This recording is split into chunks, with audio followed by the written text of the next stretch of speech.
행당 8구역 재개발 추진준비위원 대표를 맡고 있는 이주용이라고 합니다. 다시 한번 인사드리겠습니다.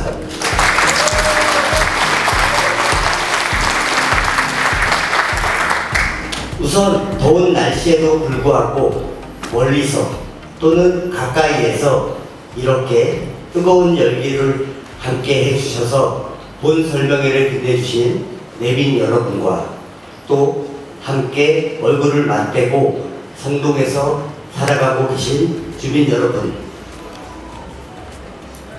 저와 우리 봉사자 모두는 이번 후보지 선정을 위해 지난 1년간 모든 것을 바쳐서 준비했습니다. 그래서 감히 행당 8구역이 이번에는 반드시 후보지에 선정이 될 것이라고 굳게 믿고 있습니다. 따라서 오늘 이 자리에서는 여러분들을 예비 조합원님이라고 부르고 싶은데 그렇게 해도 괜찮겠습니까?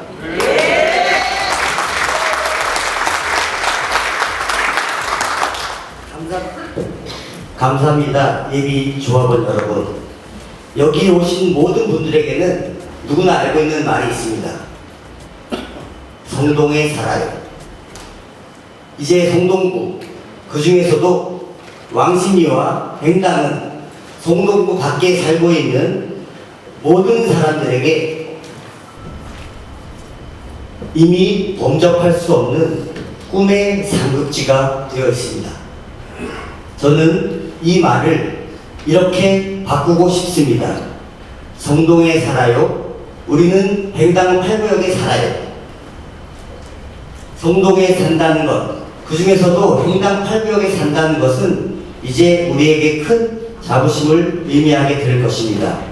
저는 오늘 귀한 이 자리에서 추진준비위원 대표로서 두 가지 약속을 드리고자 합니다. 먼저 3정입니다. 3정.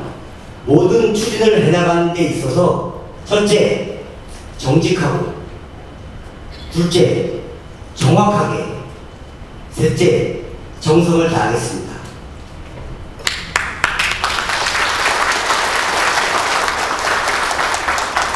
정직, 정확, 정성 이 세 가지를 지키며 여러분들의 소중한 것을 지켜드릴 것을 약속드리겠습니다. 두 번째는 3공입니다. 첫째, 공정해야 합니다. 둘째, 공평해야 합니다. 셋째, 공동의 이익을 추구하겠습니다. 예비 조합원들 모두는 각각 다른 입장을 갖고 계십니다. 연세가 많으신 분, 젊은 신혼부부, 또 성동에 온 지 몇 년 안 된 그런 분들과 50년, 60년을 성동에서 살아오신 분들, 작은 집에 살고 계신 분들, 큰 집에 살고 계신 분들, 다 각기 다른 입장에서 다 어울려서 모든 분들에게 합당한 이익이 배분되어질 수 있도록 사업을 진행해가는 과정에서 공정하게, 공평하게, 공통의 이익을 위해 일하겠습니다. 행당 8구역은 예비조합원 모두의 공통된 이익을 추구합니다. 오늘 이 자리가 위대한 꿈의 행당 8구역의 힘찬 첫걸음이 될 것입니다. 예비조합원들께서 오래 기다리셨던 만큼 앞으로 우리 이제 행당 8구역의 본격적인 사업 진행을 박차를 가해서 누구나 부러워하는 행당 8구역을 함께 만들어 봅시다. 이 원대한 목표를 실현하기 위해서 저 한 사람의 힘으로는 아무것도 할 수가 없습니다. 우리가 힘을 모아 이번 후보지 선정의 결과를 이룬다면 우선 철저하고 꼼꼼하게 계획을 다시 세우겠습니다. 최고의 계획을 세우기 위해서 결코 서두르지 않겠습니다. 무조건 빨리 하겠다고 하지 않겠습니다. 여러분의 의견을 두루두루 듣고 철저한 최고의 계획을 만들겠습니다. 하지만 철저한 준비로 사업 계획이 확정되고 궤도에 올라가게 된다면 그때부터는 기간 단축을 위해 미친 듯이 스피드를 올리겠습니다. 재개발의 가장 큰 가치는 신속함입니다. 시간이 곧 조합원님들의 소중한 돈입니다. 그때부터는 빠른 진행으로 조합원들의 부담을 줄이고 이익을 극대화하는 방향을 찾겠습니다. 기간을 단축시켜 사업성을 높이고 분담금을 최대한 줄여보겠습니다.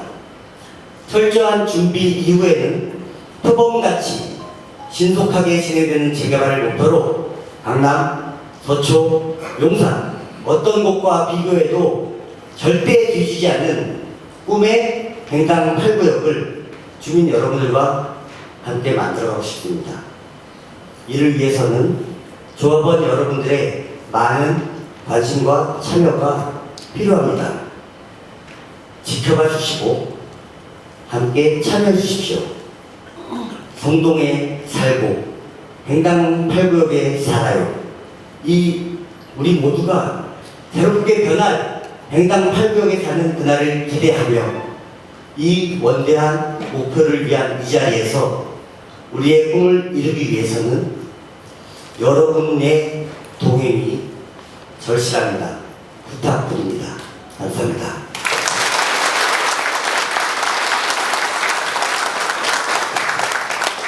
다음은 내림 소개가 있겠습니다. 오늘 횡당 7구역에 문기남 조합장님께서 자리해 주셨습니다. 문기남 조합장님께서 앞으로 나와주시겠습니까?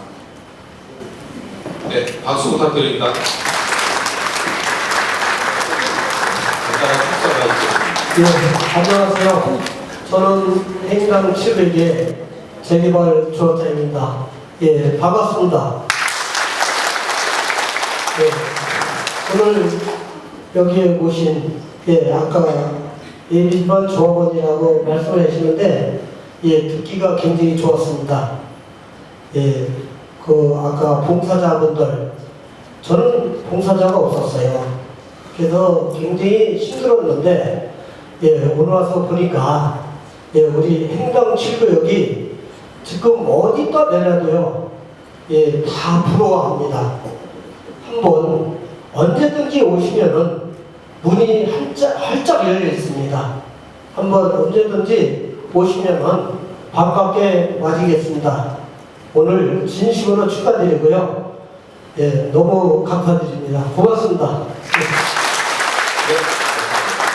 그럼 이제 본격적으로 설명회를 시작하겠습니다. 첫 번째로 저희 세종코퍼레이션은 준비한 자료를 먼저 설명을 드리겠습니다. 네, 그 PT 화면을 보시면 되겠습니다.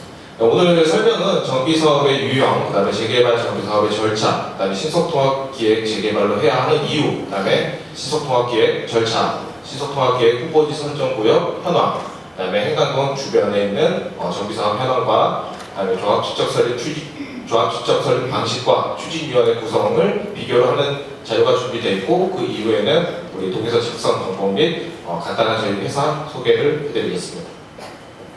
네, 첫 번째입니다. 정비사업의 유형입니다. 우리 재개발, 재건축은 우리 도시 및 주거 환경 정비법에 의거해서 진행이 되는데요. 거기에 나와 있는 재개발 사업과 재건축 사업의 의의라고 보시면 됩니다. 재개발 사업은 정비 기반 시설이 열악하고 노후 및 불량 건축물이 밀집한 지역에서 주거 환경을 개선하거나 상업지역 및 공업지역 등에서 도시 기능이 회복 및 상권 활성화 등을 위해서 도시 환경을 개선하기 위한 사업이고요. 지금 횡단 8이 여기에 해당하는 사업입니다. 그리고 재건축 사업은 마찬가지로 정비 기반 시설은 양호하나 노후 및 불량 건축물에 해당하는 공동주택, 쉽게 말하면 아파트죠. 아파트에서 정비 사업을 한다고 했을 때는 재건축 사업이라고 부르게 되는 것입니다. 네, 다음은 재개발 사업의 정비 사업 전반적인 절차입니다. 이게 총 4가지 단계로 좀 이루어져 있는데 계획 수립 단계, 두 번째는 시행 주체 구성 단계, 세 번째는 실행 계획, 네 번째는 공사 및 완료 단계로 되어 있습니다. 저희 행당팔 지금 같은 경우에는 정비 기본계획 수립에서도 제일 앞단에 와 있죠. 지금 현재 저희가 이제 신통기획 후보지로 선정하려고 동의서를 이제 막 거두려고 하고 있는 시점입니다. 이 서울시 신속통합기획 후보지 선정을 위해서는 법적으로는 주민분들의 30% 이상의 동의만 있어도 신청은 가능합니다. 다만 후보지 선정이 잘 되려면 50% 이상 동의서를 걷어서 접수를 하면 후보지 선정에 이게 대처표로 되어 있거든요. 그래서 50% 이상을 받아서 제출을 하면 가점이 있습니다. 그리고 두 번째는 이제 그 후보지 선정이 되고 나면 서울시에서는 이제 정비구역 지정을 하는 우리 도시계획 심의위원회가 열리고 그 이후에는 조합을 이제 만드셔야 되잖아요. 조합을 할 때 우리 추진위원회 구성 또는 주민협의체 구성이 있는데 이때도 50% 이상의 동의가 필요하고 또 우리 조합 설립 인가를 하는 창립총회를 열 때도 우리 주민의 전체 75% 이상 동의가 필요합니다. 그리고 나서 우리가 조합이 되면 시공자 선정을 하게 되는데 시공자 선정도 마찬가지로 이 조합원분들의 절반 이상이 총회장에 직접 참석을 해서 투표를 해주셔야 뽑을 수 있는 거고요. 다음인 건축위원회 심의가 있고 심의 통과하고 나면 우리 사업시행 계획 인가와 그다음에 그냥 분양 신청, 그다음에 관리처분 계획 인가가 있는데 이때도 마찬가지로 조합원들의 절반 이상의 동의가 있어야 됩니다. 이렇게 보시면 우리 이제 관리처분 계획 인가 받고 나면 바로 이주민 철거를 하는데 주민분들께서는 지금 동의서를 받으면 이주를 바로 나가야 되는 거 아니냐라는 그런 오해들이 많으시는데요. 주민 설명회를 개최합니다. 개최가 되면 그래서 이제 그때 여러 가지 주민분들의 의견들을 다 받아서 그런 것들을 다 이제 수렴을 해서 신속통합 기획안을 마련을 합니다. 그 기획안을 마련이 되면 이제 본격적으로 이제 구역 지정을 해야 되는데 구역 지정을 할 때 이제 우리 이때야 이제 좀 비로소 약간 계략적인 이제 우리 가장 궁금해하시는 분담금이 얼마 정도가 나올 것인가라는 것도 우리 추정분담금 검증위원회라는 것을 걸쳐서 이제 나오게 되고 여러 가지 이제 구의회 의견도 받아야 되고 그 다음에 여러 가지 이제 구역 지정에 대해서 요청하는 그런 의견들을 받아서 확정하게 됩니다. 그래서 확정이 되게 되면 이제 우리 서울시의 도시계획위원회 심의를 받아서 심의가 받아서 통과가 되면 비로소 이제 정비구역 지정이 되고 결정 고시가 되는 절차입니다. 네, 다음은 신속통합기획 서울시에서 지금 후보지로 선정되어 있는 구역에 대한 현황을 좀 말씀드리겠습니다. 재개발, 재건축도 신속통합 기획을 하는데요.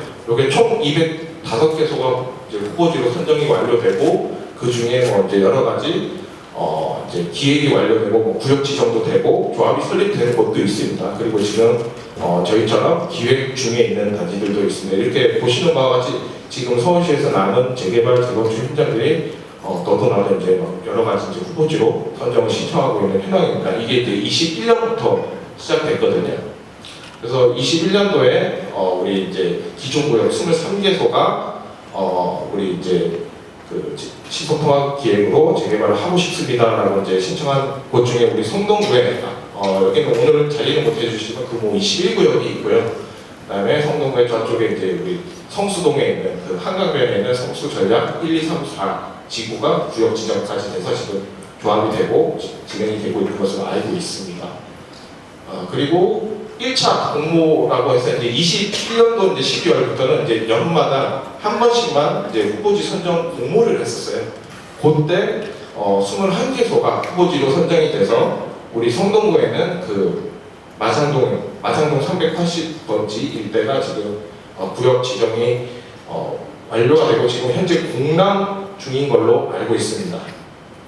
다음은 2차 공모는 22년도에 이제 12월. 그 이후에 우리 23년도부터는 이게 1차, 2차 모집을 연마다 하는 것을 이제 수시 모집으로 바뀌게 됩니다. 수시 모집은 언제 어느 때든 동의서만 거쳐서 후보지를 신청을 하면 접수는 받겠다라고 시작된 게 이제 2023년 8월부터입니다. 그래서 지금 현재 25년 8월까지 총 55개소가 지금 후보지 선정이 돼서 재개발 추진 진행 중에 있습니다. 네, 다음은 행당동 재개발 주변에 우리 8구역 주변의 정비사업 현황입니다.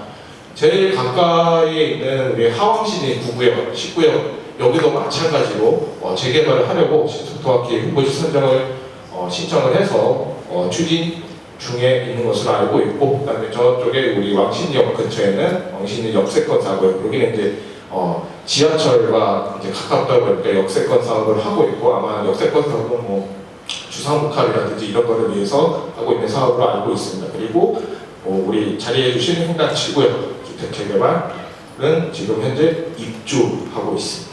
그리고 그 밑에는 행당 6구역, 이미 여기는 준공이 완료됐죠. 네, 다음은 조합 직접 설립 방식과 추진위원회 구성을 비교해 놓은 표입니다.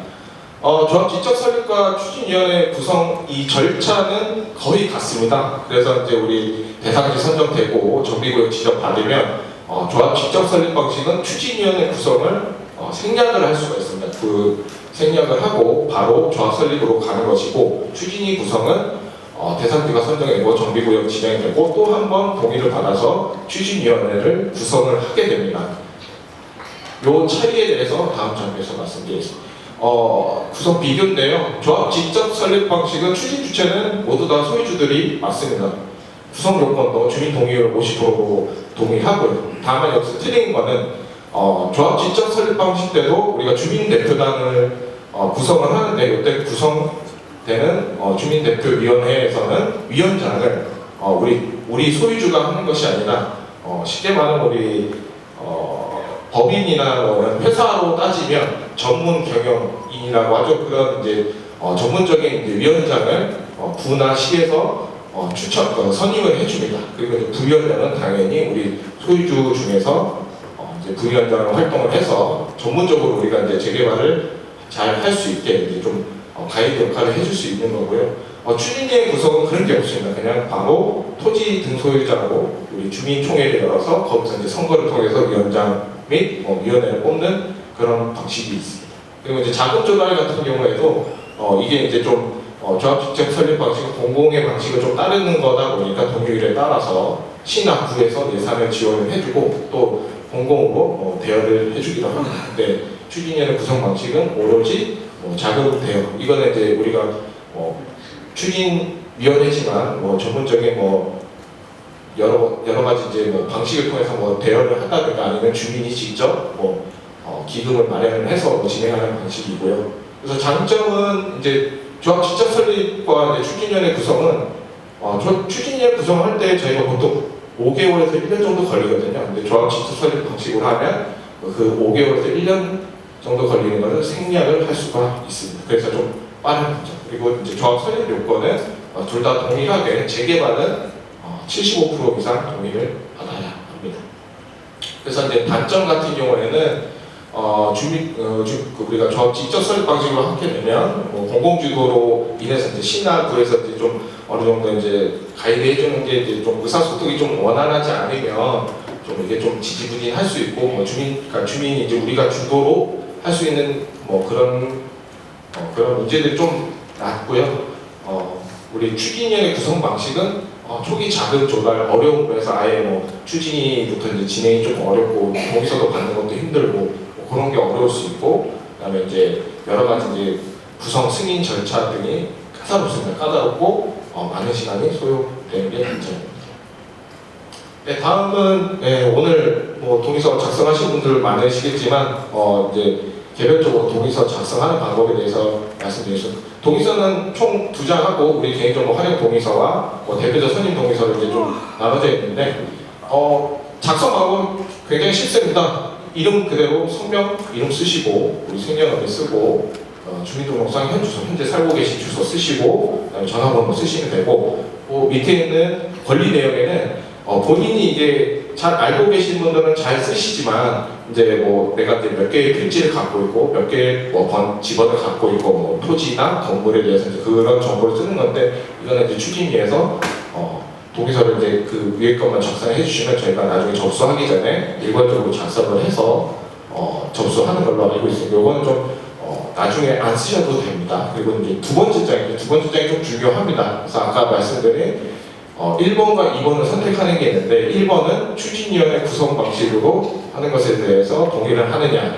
2번은 조합주 입적 설립 방식으로 동의를 하느냐, 이제 약간 설문같이 물어보는 거라고 보시면 됩니다. 그래서 1번 추진위원회 구성에 동의하신 분은 오른쪽에 이제 정자로 이름 써주시면 되고요. 2번에 동의하신 분들은 2번에 이름을 써주시면 됩니다. 그리고 반드시 제일 이제 두 번째 장에 있는 동의자 이름과 우무인이라고 하죠. 이제 지정 날인이 반드시 필수로 들어갑니다. 여기는 도장이나 이런 것들은 안 됩니다. 왜냐하면 우리가 도정법에 보면 지정 날인을 하고 이름을 자기가 직접 서명을 한 것으로, 그다음에 그 주민등록증을 보고 우리가 본인이 했다라는 걸 증명되는 거기 때문에 반드시 지정 날인 필요합니다. 법인인 경우에는 지장이 없잖아요. 법인인 경우에는 법인 인감 날인을 하시면 되고, 법인 인감 증명서랑 법인 등기부등본, 그다음에 이제 대표자 신분증 이런 거를 제출하시면 됩니다.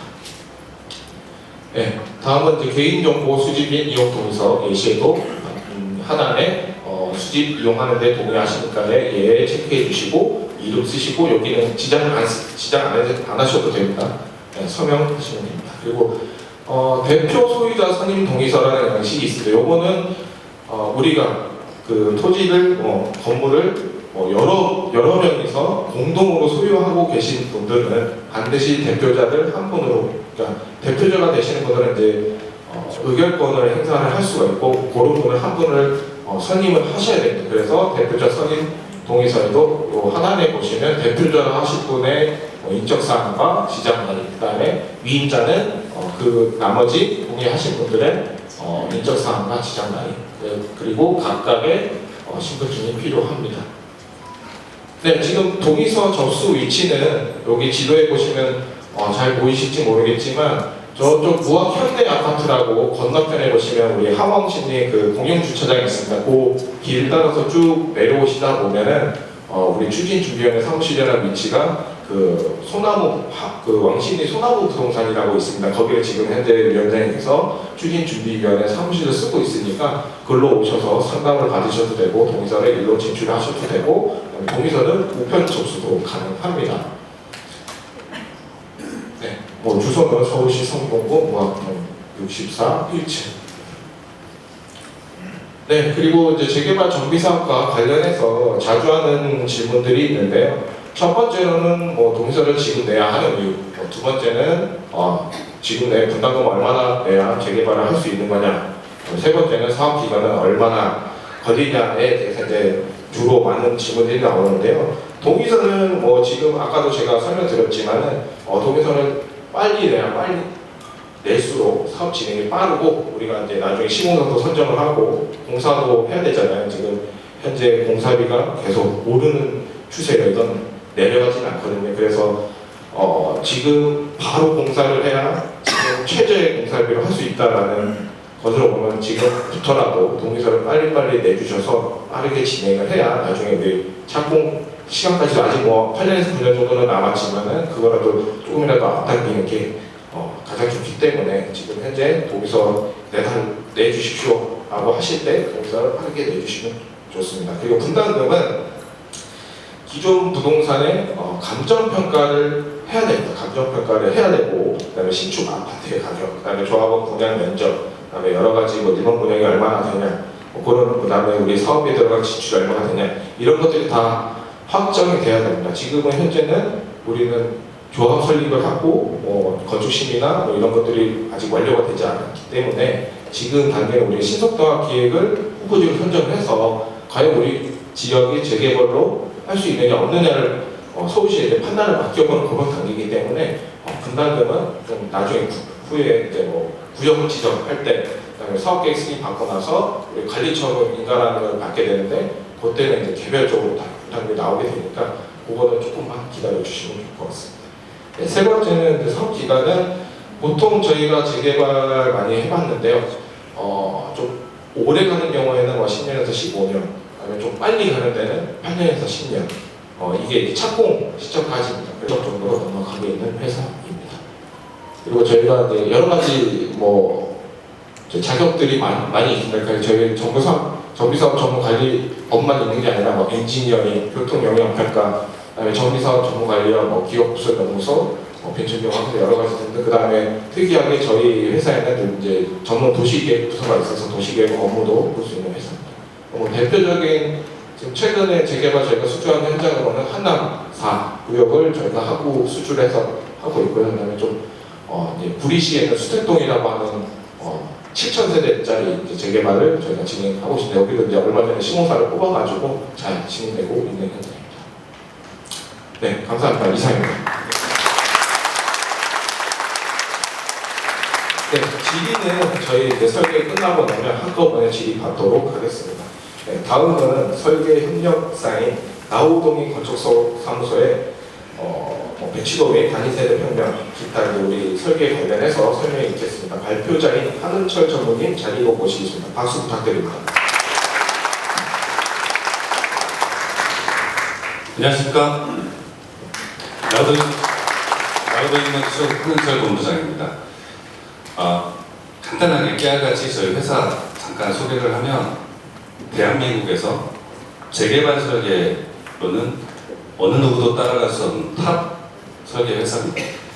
저희가 지금 표지에 보시는 것처럼 저희 회사 로고는 안 찍혀 있죠. 무슨 얘기냐면 건축 설계를 지금 선정하는 단계가 아니에요. 지금은 이제 신속통합기 도시계획을 시작하는 단계이기 때문에 건축 설계사는 나중에 좀 도시계획 다 끝나고 이제 건축 설계를 별도로 선정하는 절차가 올 때, 그때 도시계획 한번 다 끝난 다음에 그때 선정을 하셔야 되는 부분이라서 저희는 그냥 저희가 알고 있는 노하우를 예비조합원님들께 말씀드리고 빨리 사업 진행에 도움을 드리고자 하는 부분이기 때문에 무상으로 저희가 이렇게 지원을 좀 해드리는 상황입니다. 그리고 앞서 이제 우리 그 부장님께서 열심히 설명을 해드렸는데 잘 모르시겠죠? 이게 굉장히 이제 어려운 부분도 많고 그래서 쉽게 좀 간단하게 요약을 좀 해드려야 될 것 같아요. 왜냐하면 오늘 이 자리는 신속통합기획이라는 그 절차를 앞두고 동의서를 빨리 내주십시오. 그래서 어떤 내용으로 할 건지에 대한 설명을 드리고 그래서 동의서를 받아서 빨리 사업 추진을 하고자 하는 자리로 만든 겁니다. 앞서 재개발과 재건축의 차이를 말씀드렸잖아요. 제일 큰 차이가 뭔지 아세요? 그러니까 재개발, 재건축은 사실 내 땅이 딱 정해져 있습니다. 딱 그 아파트 단지가 정해져 있잖아요. 그렇기 때문에 좀 절차를 서울시에서 조금 완화를 했다라는 표현은 좀 그렇긴 하지만 좀 다르고요. 내 땅을 가지고 정해진 내 건물을 가지고 다시 짓는다. 이게 재건축이면 재개발은 도로나 이런 것도 정비를 다시 해야 되고 공원도 새로 만들어야 되고 땅을 좀 정리를 해야 되는 부분이 생기잖아요. 그렇죠? 그러니까 재개발은 그런 그 기반 시설, 도로나 이런 공원 녹지 이런 것들을 다시 정리를 해야 되는 사업의 차이가 있습니다. 그러면 뭐가 제일 큰 차이일까요? 재건축은 그런 정비가 다 돼 있으니까 시에서 그렇게 관여 안 해도 되잖아요. 그래서 재건축 같은 경우에는 이런 도시계획을 할 때 주민 제안을 받고 당신들이 신속통합기획을 할 수 있는지 해서 꾸려갖고 오면 한번 검토는 해줄게 정도로 끝나요. 재건축은. 근데 재개발은 틀려요. 재개발은 주민 제안한다고 해서 다 받아주는 게 아니죠. 왜? 시에서 내가 컨트롤을 좀 해야 돼 라고 생각하는 게 재개발입니다. 그렇기 때문에 여러분께서 동의서를 내고 신속통합기획 후보지로 선정이 되면 시에서 용역사를 선정하고 시에서 건축사도 다 선정을 해서 도시계획을 수립합니다. 건축설계회사를 선정하는 건 아니고 시에서 이제 용역을 발주해서 도시계획을 수립하는 거예요. 재건축은 재건축 조합이 또는 재건축 그 단지에서 업체를 선정해서 도시계획을 진행합니다. 그 차이가 있어요. 자, 그러면 제일 중요한 게 오는지 다음에 제가 말씀드릴 건데 제일 중요한 건 시가 이제 여기가 지금 재개발로 합당한지를 판단해야 되겠죠. 그게 지금 현재 상태입니다. 한 3번 정도 우리가 넣었다가 떨어졌잖아요. 그 이유가 거기에 있는 거예요. 첫 번째는 동의율. 주민들이 동의를 많이 해주셔야 돼요. 동의율이 높으면 높을수록 선정될 수 있는 가능성이 높다. 두 번째는 시가 시 입맛에 좀 맞게 좀 제안했는지를 봐요. 그렇잖아요. 시도 좀 행정을 해야 되니까 구역이 적당하게 이렇게 돼 있는지, 이게 자기들 시 입장에서 봤을 때 이 정도면 저 시 행정하는데 우리 없겠다, 뭐 공공성 이런 것들을 좀 보면서 검토를 하겠죠. 그 두 가지가 굉장히 중요한 핵심이다라고 말씀을 드리면서 시작을 하겠습니다. 장표가 굉장히 많으니까 그냥 영화 보신다 생각하시면서 좀 보셨으면 좋겠습니다. 자, 순서는 이렇고요. 자, 첫 번째, 위치는 뭐 훨씬 더 잘 아시죠? 행당역 바로 옆에 역세권에 위치하고 있고, 옆에 이제 이렇게 역성이 되어 있습니다. 여기 보시면은 이제 뭐 구분이 되실지 모르겠는데 약간 밝은 노란색과 짙은 노란색이 있어요. 그게 무슨 얘기냐면 이게 이제 주거 지역을 표시한 내용입니다. 우리 구역은 점선으로 된 구역을 저희가 예정 구역으로 하려고 합니다. 노란색 부분이 이제 주거 지역을 표시한 부분인데, 옆에 행당 대림 아파트 3,000세대짜리 거기는 조금 진해요. 요거는 3종이라는 지역이고요. 우리는 대부분이 이제 2종 지역입니다. 2종 일반 주거죠. 부분적으로 조금 일부가 이제 3종 일반 주거지역이 섞여 있어요. 많지는 않습니다. 그래서 이렇게 전체가 구성이 되어 있고요. 그걸 좀 이제 정리해서 보여드리면, 우리 구역이 이렇게 요번에 신속통합기획으로 해주십시오라고 제안하려고 하는 게 구역계입니다.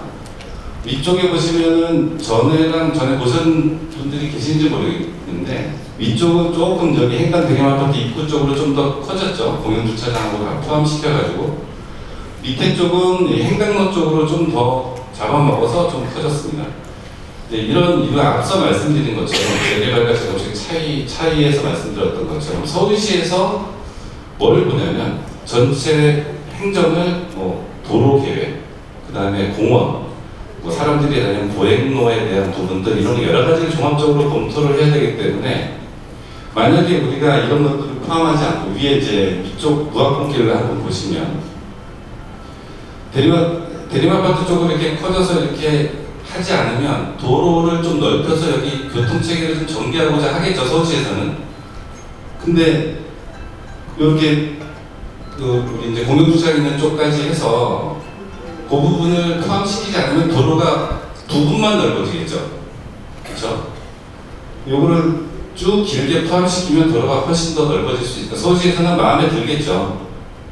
그런 부분이 우리가 이제 전략적으로 우리 좀 선정해 주세요라고 하는 부분들이 있습니다. 밑에 부분도 보시면 행당로 쪽으로 또 넓혀서 거기 도로 좀 넓혀주고 필요하면 뭐 공원도 내주고 이렇게 하겠습니다라는 의지가 보이겠죠. 우리 위원장님께서 이런 부분들을 적극적으로 이번에는 꼭 들어가야 된다라고 말씀을 하셨고, 그런 부분들에 대해서 저희도 상당히 긍정적으로 평가하는 부분입니다. 여기에 요것만 가지고는 안 되는 거죠. 어머님들의 동의서가 많이 거치면 거칠수록 선정되기 좋다. 재개발은 그래서 그러니까 지금 현재 서울시의 재개발 행정은 하고 싶다 해서 하는 게 아니에요. 서울시에서 지정해줘야 할 수 있습니다. 그렇기 때문에 그런 부분을 꼭 숙지하시고, 그렇게 구역계는 이렇게 돼 있고요. 이렇게 만약에 선정이 됐어요. 저희가 선정이 됐으면 이대로 끝나냐? 아닙니다. 지금부터 시작이라고 보시면 돼요.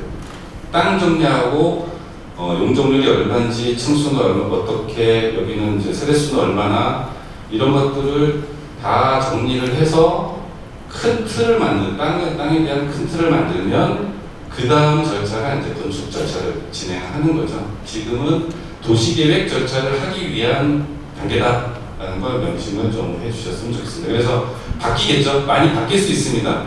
이게 마음에 안 드실 수 있어요. 어떤 저분들께서는. 그런 부분들은 서울시랑 또 계속 많은 협의를 통해서 공원의 위치, 공공기업, 그러니까 뭐 임대주택이나 공원, 뭐 도로 이런 것들에 대한 협의가 막 진행이 될 거니까 확정안이라고 보시면 안 되고요. 바뀔 겁니다. 많이. 자, 그렇게 했을 때 저희가 예상하는 이제 용적률에 대한 부분입니다. 용적률은 분담금하고도 연관이 되고 사업성을 좌우하는 부분이죠. 그 화면에 뭐 글씨가 좀 작아서 보이실지 모르겠지만 일단 용적률은 저희가 아까 말씀드렸죠. 3종 일반 주거 지역으로 종 상향을 목표로 합니다. 아까 저희는 2종 일반 주거 지역이 많다고 말씀드렸잖아요. 그래서 3종 일반 지역으로 대부분 종상향을 한다라고 보시면 될 것 같고, 그렇게 했을 때 용적률은 300%가 최대다라고 보시면 됩니다. 근데 여기서 이제 좀 의미가 있는 것은 서울시에서 사업성을 좀 높여주기 위해서 사업성 보존 개수라는 제도를 작년쯤에 만들었어요.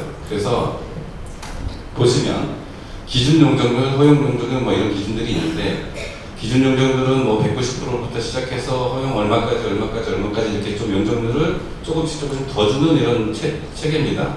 도시에서 정한. 자, 보시는 것처럼 기준 용적률은 190%가 기준인데, 아까 3종이 조금 있다고 그랬잖아요. 그 평균 내서 190.9%로 시작을 합니다. 거기에 20%는 그냥 공짜로 줘요. 공짜라기보다는 어떤 조건을 만족하면 20%를 더 줘요. 그럼 210%가 되겠죠. 210.9%로 시작하죠. 보통은 여기서부터 시작하는 게 맞는데, 사업성 보존 개수라는 거를 적용을 하니까 옆에 보시면 1.36이라는 걸 적용했다고 그랬죠. 그래서 용적률을 좀 더 줄게 라고 돼 있어요. 그래서 용적률을 좀 더 받았습니다. 왜? 이 사업성 보존 개수는 간단해요. 서울시 전체 공시지가 평균가에 우리 구역의 평균가가 조금 떨어지더라, 조금 싸더라, 그러면 그만큼 더 올려줍니다.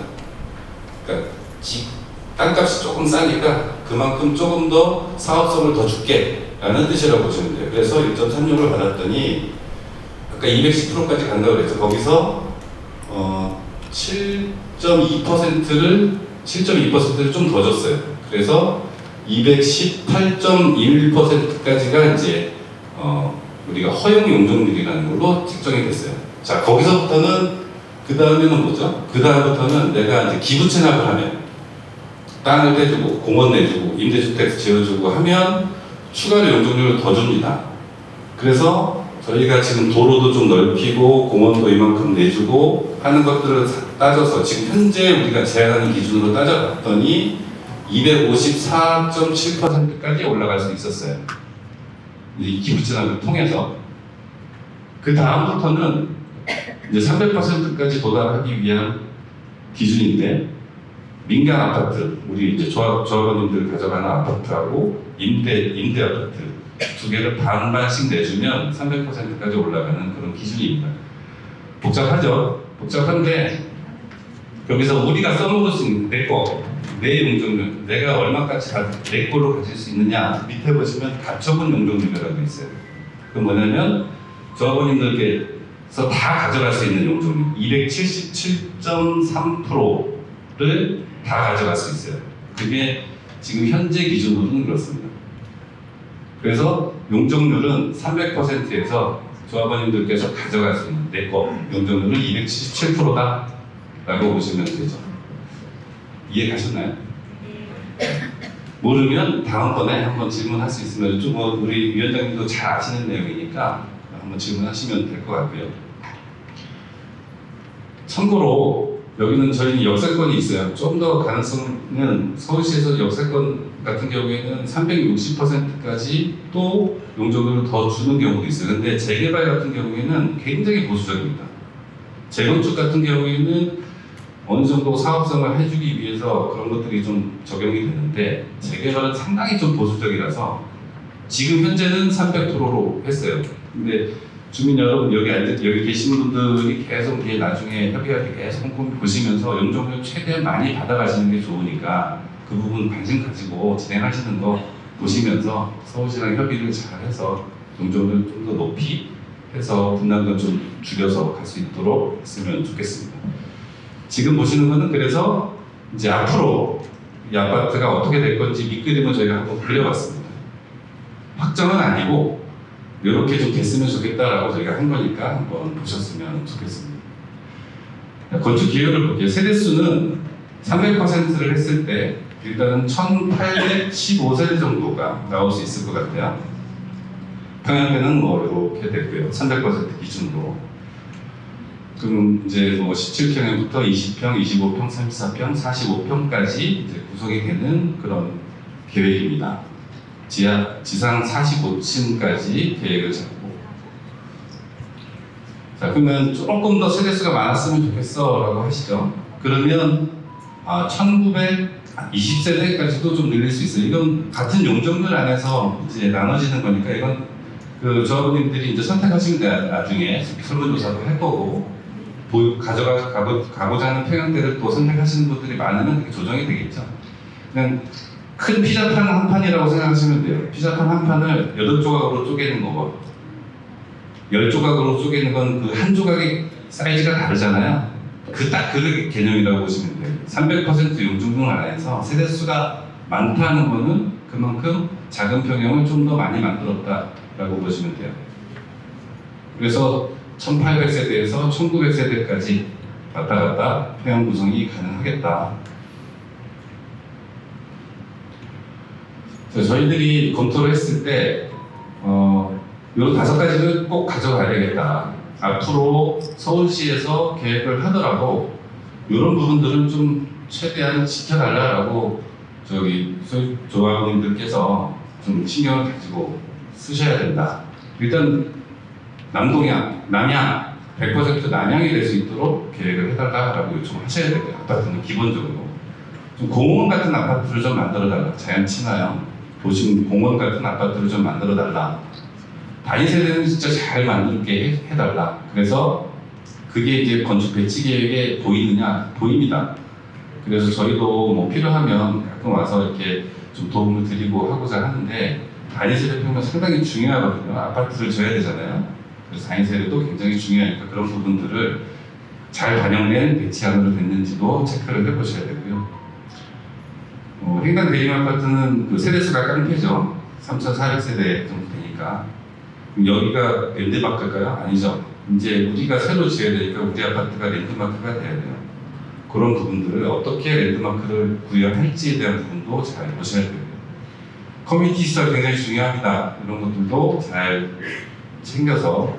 근데 이렇게 구체적인 계획까지 다 나오지는 않아요. 서울시에서는. 나중에 건축 설계하면서도 계속 보셔야 될 부분이라서 말씀을 드리는 부분입니다. 그래서 1800세대 이상 대단지로 조성을 하고 평형 구성도 지금 아까 5개의 평형으로 했지만 좀 더 많게 뭐 6개, 7개씩 해서 좀 맛있는 음식이 차려져 있는 고급 뷔페 같은 느낌. 내가 딱 선택해서 마음에 드는 평형대 선택해서 들어가실 수 있도록 그런 평형 선택의 자유도도 확보할 수 있도록 하는 게 중요합니다. 일단 계획을 하나 살짝 만들어 봤는데 전체 세대 전체 100% 남동 남향으로 계획이 될 수 있도록 그렇게 주거 성능을 업그레이드 해야 되고요. 보니까 땅이 상당히 넓고 300% 굉장히 좋습니다. 그래서 주변에 단지 안에 이렇게 공원 같은 조경 공간도 나올 수 있는 계획이 가능합니다. 단지 중앙부에는 이런 그 대형 중앙 광장을 설치할 수 있고요. 요즘 이제 단지 내 곳곳에 돌아다니면서 테마형 조경 공간들 상당히 많이 만들거든요. 그런 것들도 충분히 나올 수 있는 그런 공간이 구성이 되더라고요. 숲속을 이렇게 걸어가는 그런 느낌의 그런 아파트 단지가 요즘에는 필요하죠. 그런 아파트가 될 수 있도록 검토를 좀 해봤습니다. 스카이라인을 보면 모든 아파트가 똑같은 높이를 하면 참 재미없죠. 요즘에는 그렇게 설계 안 합니다. 요즘엔 낮은 건물, 높은 건물 다 이렇게 조화롭게 해서 전체적으로 도시 경관하고 어울릴 수 있도록 하는 그런 스카이라인 기획을 수립을 합니다. 그 중에서도 이제 랜드마크가 될 수 있는 한두 개 동들은 디자인적으로 좀 차별화가 돼야 되겠죠. 그래서 저 한 45층 정도의 주동은 이렇게 약간 도심지의 모던한 형태의 건축물로 지어질 수 있도록 검토가 돼야 되겠고요.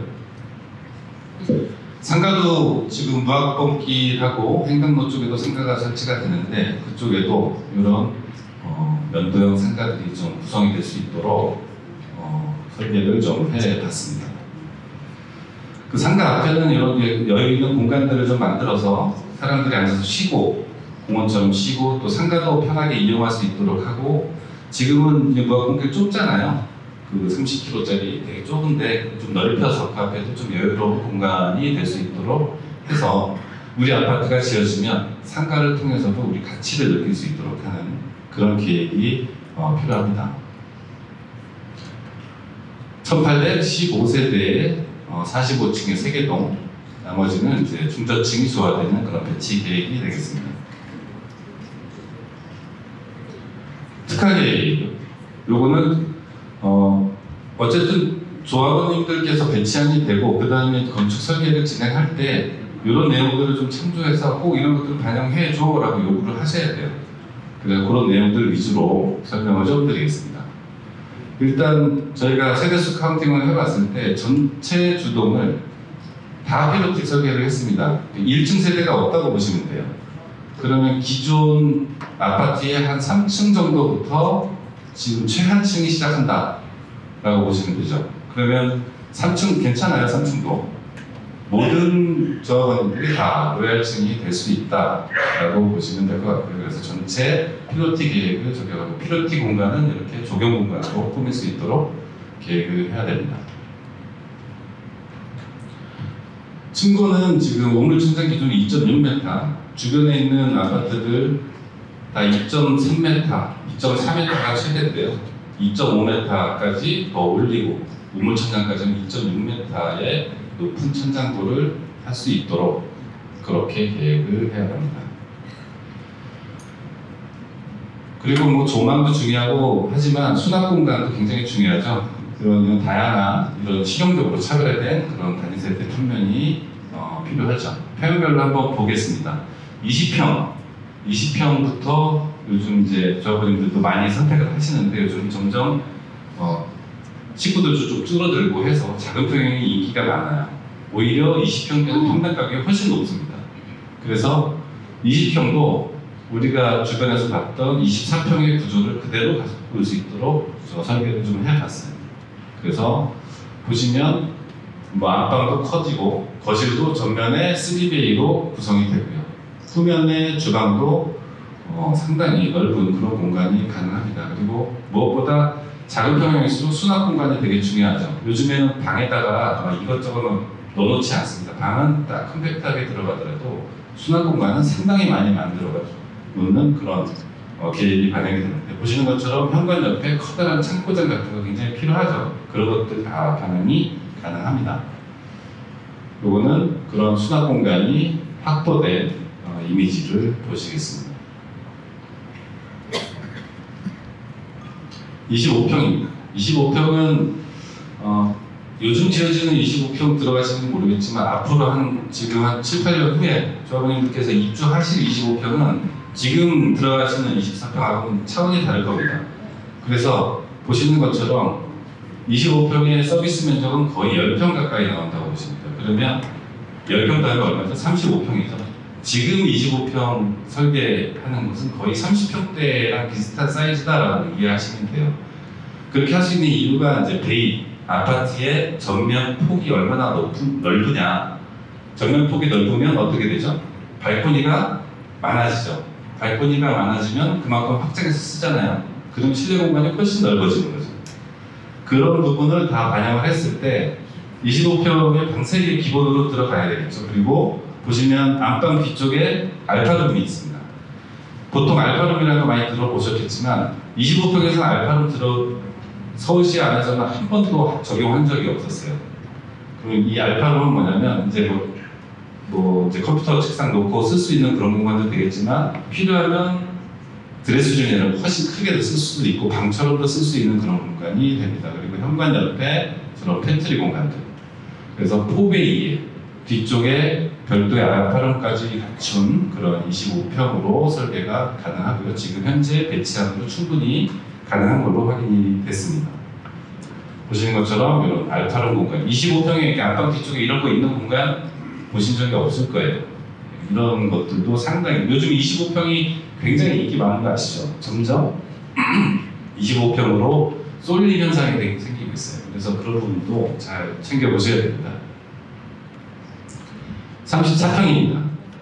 34평은 25평보다 당연히 크죠. 근데 34평에서는 좀 고급화되고 있는 추세입니다. 요즘에는. 그리고 훨씬 더 실용화되고 있어요. 제일 큰 게 34평의 공간의 여유가 있기 때문에 현관 쪽의 기능을 상당히 다변화시킵니다. 그래서 사실 뭐 주방에서 현관까지 거리가 얼마나 멀겠냐면은 멀죠.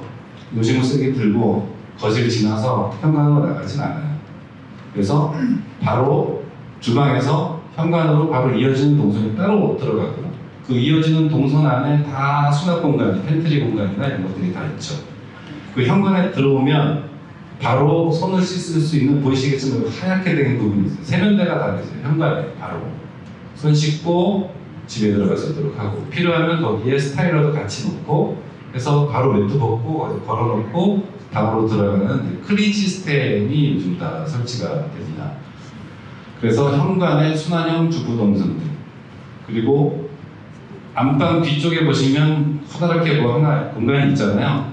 요즘은 방 개수를 늘리는 게 아니고 방 개수보다는 방하고 연관되어 있는 수납 공간, 방하고 부속실로 쓸 수 있는 서재 공간, 이런 식으로 공간 설계를 합니다. 그래서 보시면 실제로는 방 4개까지 잘 뽑으면 방 5개도 뽑아낼 수 있어요. 근데 방이 필요하신 분들도 계시겠지만 요즘엔 방은 딱 3개 또는 2개만 있어도 돼 하시는 분들도 계세요. 그래서 뒤에 보시면 알파룸이 굉장히 크죠. 그래서 요거를 가끔은 이제 뒤에서 아빠가 자고 앞에는 엄마가 자고 이렇게 따로 주무시는 경우도 있어요. 그래서 그런 특화 공간들이 구성이 됩니다.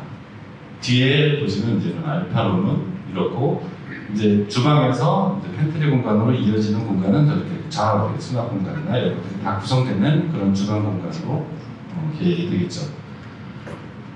34평의 일부는 이제 테라스도 있는 형태를 좀 적용을 하려고 합니다. 그런 것들이 요즘에는 이제 테라스 공간들이 이제 남의 집 지붕 위쪽이나 앞에 전면에 마당을 쓸 수 있는 그런 공간인데, 그런 부분들이 훨씬 내 공간을 넓게 쓸 수 있는 그런 계획이 되겠죠. 보시면 이렇게 앞에, 거실 앞에 별도의 또 다른 공간은 외부 공간으로 쓸 수 있는 그 테라스 계획들도 요즘 최근 설계에 좀 반영이 되고 있습니다. 여러분들이 빨리 동의를 하셔서 이런 좋은 집에 들어가서 사실 수 있었으면 좋겠습니다. 45평이죠. 45평은 이제 아까 34평보다는 좀 더 업그레이드가 돼 있는데, 중요한 건 각각의 기능들이 각각 있다고 했지만 그 안방이나 이런 데 이제 수납 공간에 대한 기능이 훨씬 더 요구가 되고 있어요. 그래서 제안을 해보면 이제 안방 후면 쪽으로 남녀가 분리되는, 또는 이제 여름옷, 겨울옷 나눠서 쓸 수 있고, 또는 아빠옷, 엄마옷, 아니면 애들옷까지 다시 나눠서 쓸 수 있는 그런 기능형 수납 공간들이 다 구성이 되고요.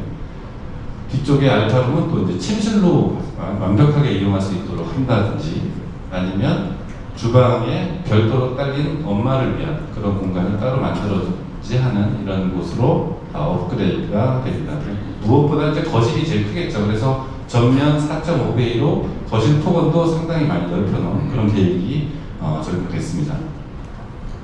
넓은 거실의 모습을 보시겠습니다.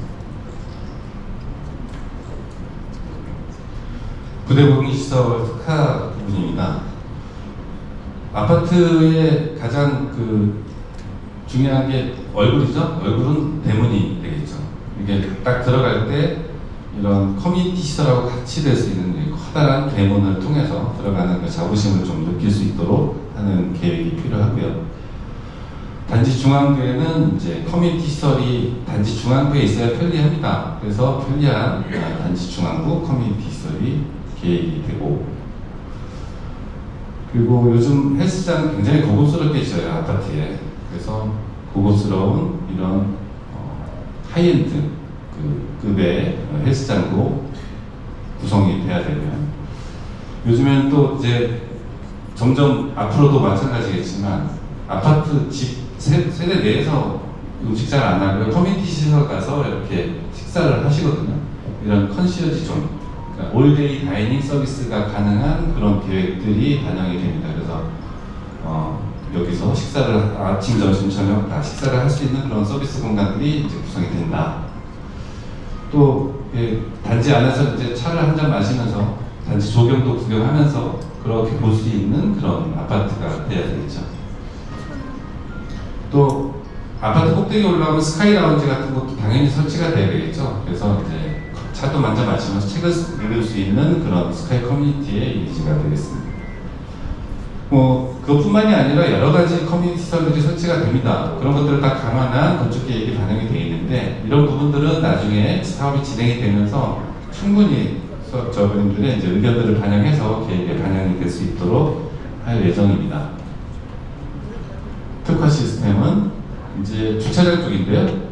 주차장은 저희가 지금 규모를 잡은 건 세대당 1.8대 정도 규모로 지금 생각을 하고 있습니다. 그리고 이제 주차 구획은 지금 법이 바뀌어서 좀 더 넓어졌는데 그거보다 더 넓은 10cm가 더 넓은 그런 확장형 주차 구획으로 지금 설치를 해야 돼요. 법적 기준보다 더 넓혀야 된다는 말씀이죠. 요즘 차들이 다 커졌고 그래서 또 문콕 사고도 많이 나잖아요. 그래서 그런 것들을 방지하기 위해서 지금 현재 주차 구획보다 30cm 넓다는 거는 지금 그 사람이 이제 차하고 차 사이에 사람 한 명이 두 명이 이렇게 나란히 있을 수 있는 정도의 폭이다라고 보시면 돼요. 굉장히 넓다고 보시면 돼요.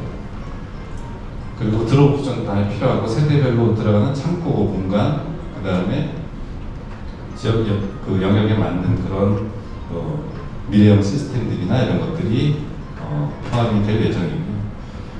무엇보다 층간소음이 굉장히 중요하죠. 층간소음에 대한 기준들을 저희가 확보를 했으니까 일단은 아까 보셨던 그런 공간 구성들은 기둥식 구조를 기반으로 한 공간 구성입니다.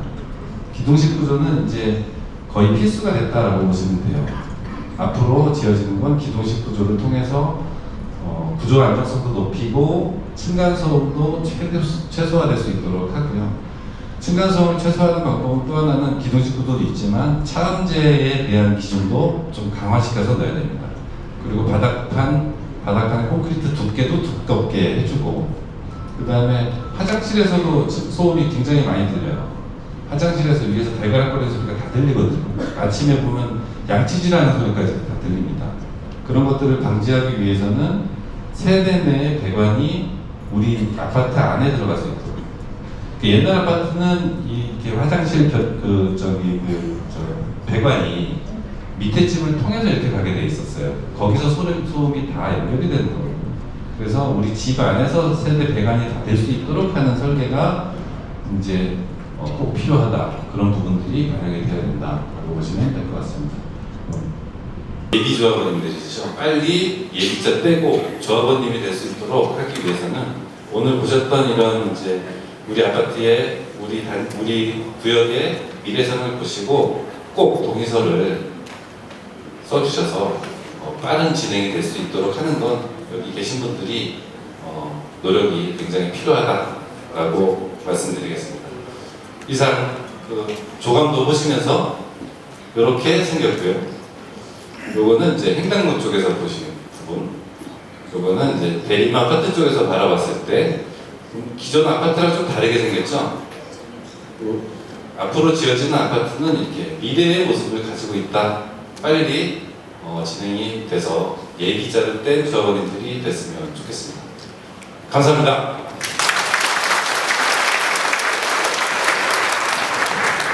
네, 다음은 우리 재개발과 설계랑 관련해서 질문하고 답하는 시간을 갖도록 하겠습니다. 혹시 질문 있으신 예비 조합원님들께서 거수해 주십시오.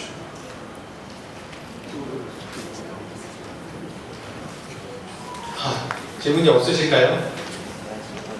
주상법 할인되는 건가요? 마이크 잠깐. 아니, 혹시 참가가 이렇게 학생까지 있으면 학생부터 아파트가 있는데요. 그러니까는 좀 주상복합이 아닌가요? 말씀드리겠습니다. 그 재개발 사업과 재건축 사업은 주상복합이 아닙니다. 그래서 이제 다만 어떤 일부 동에는 밑에 이제 1, 2층 정도로 해서 그 상가, 그래서 우리 횡단도라고 하는 우리 횡단역 가는 길하고 그다음에 무학봉길이라고 해서 우리 하왕십리 쪽 주차장에서 그 나오는 그 도로를 조금 넓히게 되면 우리가 상가를 위치했을 때 상가도 굉장히 잘 될 수 있을 거다라는 계획을 가지고 있고 아직 정해진 건 아닙니다. 나중에 충분히 조합이 되고 나면 조합원님들 의견 들어서 상가를 더 배치할 건지 아니면 상가를 조금 더 줄이고 일반 그냥 한 세대라도 더 늘 건지 이게 이제 그때 결정됩니다. 다른 분 질문 있으실까요?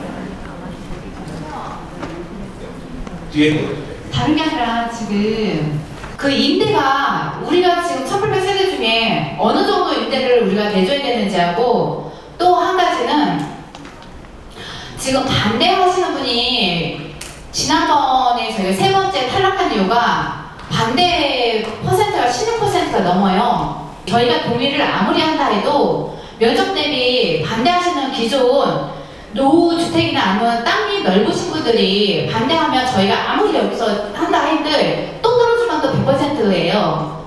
그것 때문에 지금 그 아파트 있는 쪽에 그 모양 이상하게 되어 있는데 거기까지 해서 반대 동의를 높이려고 하신 것 같은데 그 반드시 반대하시는 분은 어떻게 설득해서 할 수 있는지 그것도 한번 비전 좀 해주세요. 그리고 임대점 반대서 한번 좀 얘기 좀 해주세요. 왜냐면 임대가 저희가 생각하는 지금 임대 말씀을 안 하셨잖아요. 예, 그래서 임대가 굉장히 궁금합니다. 재개발 사업의 그 임대는 기준이 정해져 있습니다. 법으로 전체 세대 수의 15%를 임대로 제공을 해야 돼요. 근데 아까 이제 반 올라가는 그 기준이 또 있다고 그랬잖아요. 그러니까 아까 그 페이지 보시면 254.7%가 상한 용적률이라고 적혀 있어요. 거기까지 올라갈 때는 거기까지 올라가는 세대수가 있겠죠. 1800세대가 아니라 뭐 한 1500세대든지 뭐 이렇게 있겠죠. 1500세대의 15%는 임대로 제공을 해야 돼요. 기부채나 이런 게 아니라 제공을 해줘야 되는 거예요. 의무적으로. 재개발 사업은 정해져 있습니다. 법으로. 그 위로 올라가는 거는 임대 반, 이제 그 세대 반 이런 식으로 정해져 있어서 그러니까 제가 15%를 얘기하는 거 나중에 지을 때 야 15%라면 왜 이렇게 많아? 라고 오해하시지 마시라고 제가 말씀드리는 거예요. 중간에 있는 상한 용적률까지 올라가는 세대수까지는 15%고 그 위로 더 용적률을 올리겠다, 300%를 올리겠다, 360%를 올리겠다라고 하면 올리는 만큼 반은 임대주택으로 내놓아야 돼요. 그래서 용적률을 올리는 게 다 좋다라고 할 수는 없어요. 그거는 따져봐야 됩니다. 그래서 임대주택은 그렇게 이해를 하셨으면 좋겠어요. 근데 전체 세대수의 15%구나. 그럼 거기에 또 평형별로 또 막 다르고 그 기준은 똑같진 않지만 15%는 정해져 있기 때문에 나중에 보실 때 한 번 더 구체적인 내용이 나올 때 다시 설명을 드릴 수 있을 것 같아요. 지금 보면은 1800세대의 한 15%에서 20% 정도로 보시면 될 것 같다. 계략적으로. 그 정도가 이제 임대주택인데 예, 그 정도로 답변이 된 것 같은데요. 반대세력은 좀 어떻게 할 거예요?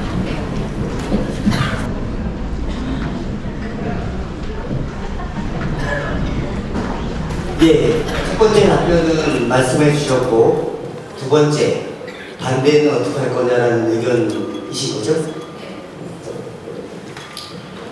지난 3차 때 우리 면적은 약 45,000제곱미터였습니다. 그리고 찬성 61.7%, 반대 16.5% 나왔고요. 정확한 반대 인원의 숫자는 89명이었습니다. 89명에 반대하시는 분들을 지난 8개월 동안 한 분 한 분 만나려고 노력했고 지금 반대를 줄이기 위해서 반대율을 줄이기 위한 방법은 두 가지가 있습니다. 하나는 반대하시는 분들을 제외하는 것이고요. 또 하나는 반대하시는 분들과 소통하는 겁니다. 저는 두 번째 길을 택했고요. 그렇게 했기 때문에 지금 이 오랫동안 기간이 걸렸고 심지어는 지금 말씀하시는 반대하시는 분들도 이 자리에 와 계신 분들이 계시고 동의서를 써주신 분들도 다수 계십니다. 반대하시는 분들은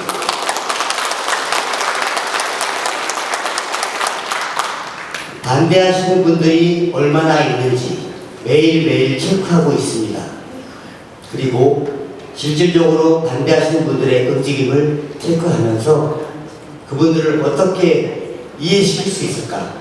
제가 우리의 목적을 위해서 그분들한테 나쁜 짓을 하자는 게 아닌데 그분들께서 잘 알지 못하는 부분이 계셔서 찾아가서 설명드리고 알리려는 노력을 꾸준하게 해왔고 더 할 겁니다. 아무리 우리가 구역을 줄여서 찬성 동의를 70%를 만들더라도 구청에서 봤을 때 이 구역으로는 사업을 할 수 없다. 다른 구역을 더 편입시켜라. 도로 위주로 라고 하면 우리는 그 일을 다시 해야 됩니다. 정석대로 길 위주로 면적을 넓히고 무학골길 그쪽은 도로를 300m를 10m씩 구태해서 300m 도로를 15m 폭으로 만들면 이 구역에 있는 모든 사람들한테 그 혜택이 돌아갑니다. 그리고 그 혜택은 결국 우리한테 돌아올 겁니다. 맞죠? 네. 예, 다음 질의 있으신 분 있으시죠? 좀 궁금한 게 있어서요. 우리가 15층도 있고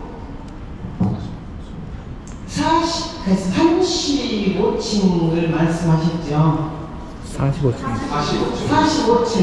그럼 기부 체납을 도로하고 공원하고 또 임대하고 이렇게 하면은 기부 체납은 조금 가능하다 그렇게 생각하십니까?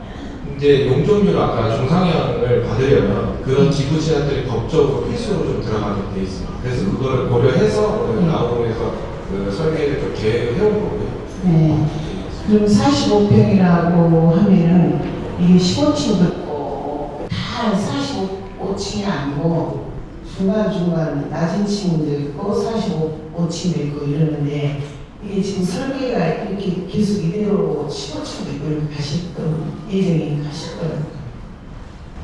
아 이거는 45평을 안 올라. 질문을 다 맞춰주시면 답변하겠습니다. 네? 질문을 다 마무리해서 주시면 제가 한꺼번에. 네. 그래서 우리 조합원들은 이제 조합을 안 들었지만 제가 내에서 들어본 결과 소감이 15층 이런 설계를 빼고 45층으로 다 같이 올렸으면 어떠나 제 욕심이지만 기부채나 그렇게 할 때는 우리가 뭐 물론 구나 시나 이런 데서 해주겠지만 그래도 최선을 우리한테 용적률이 많이 올라가서 15층 빼고 층수를 더 올렸으면 좋겠다 그겁니다.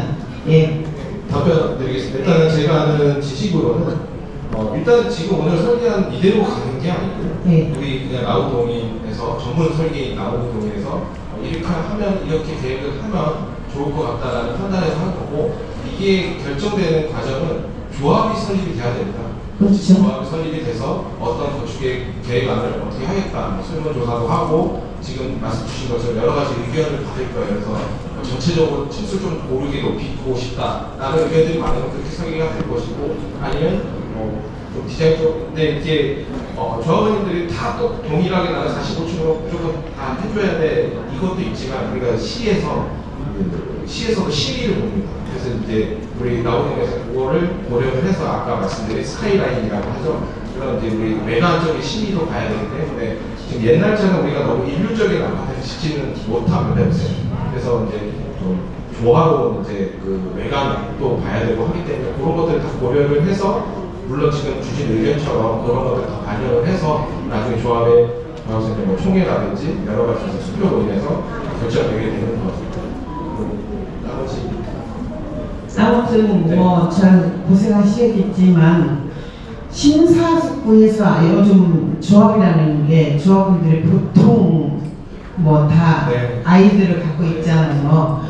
최선을 이 현장에 들어오시면 최선을 다 해주시면 좋겠습니다. 이상입니다.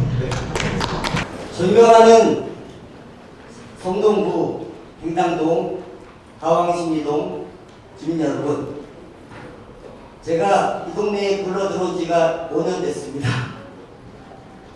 그래도 5년 동안 열심히 지역에서 주민들과 호흡하고 살았고, 제가 이 일을 관여하게 된 지는 1년밖에 되지 않았지만 웬만한 10년, 15년 된 성동구 주민보다는 제가 더 이 동네 사람이라고 생각합니다. 앞으로도 제가 50살에 여기 와서 앞으로 남은 50년은 성동구의 뼈를 받기 위해서 우리 아들도 이 지역으로 왔고요. 우리 가족들도 다 왔습니다. 앞으로 우리 남은 50년 제가 살아가는 동안 오늘 계신 이분 모두 같은 커뮤니티에서 사우나에서 옷 벗고 목욕하고 같이 갈비집에서 갈비 먹고 이렇게 지낼 수 있는 새로 행당 팔복을 만들어서 정말 행복한 행당에 사는 사람의 자부심이 되는 그런 행당 8구역을 만들고 싶습니다. 제발 좀 도와주십시오. 잘하겠습니다. 네, 나가실 때 아직 동의서 작성 안 하신 분들은 나가실 때 우리 동의서 작성 받고 있으니까요. 동의서 좀 꼭 좀 부탁드리겠습니다. 네, 감사합니다.